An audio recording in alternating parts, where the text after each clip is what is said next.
What is self-inquiry that awakens to our true nature? I think it is the same answer I had given just now. So, what exactly is that? The life of ignorance depends upon the absence of inquiry. And what is that absence of inquiry? I claim what I am not. I claim I'm husband and a wife, but I'm a man first, I'm a woman first before I become husband and a wife.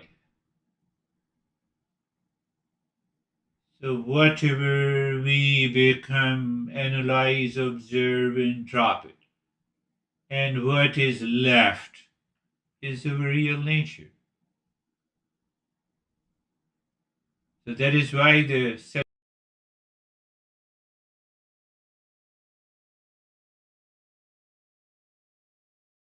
I will continue to stress upon this object, this question. You have to answer what exactly is the goal of life and why to know it. If I know the goal of life, that is very clear. I have no issue.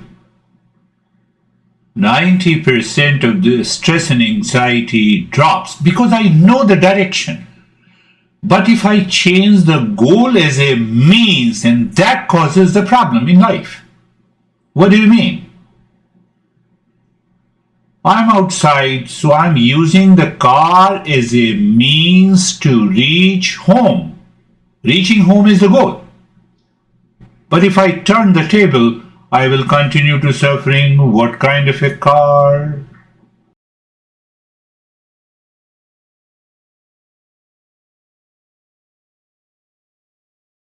So you want to know what is common in peace, happiness, love, truth, and wisdom.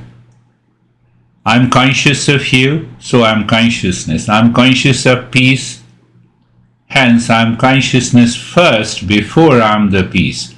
I'm conscious of love. Conscious means I know that I love you. Conscious means that I know, I'm aware of it, I have a knowledge. So what is common? Common is the consciousness. The next question comes, who we are. Because I'm conscious of peace, I am consciousness. Consciousness reveals the peace and the happiness. That is why Vivekananda said, I'm not happy, I am happiness.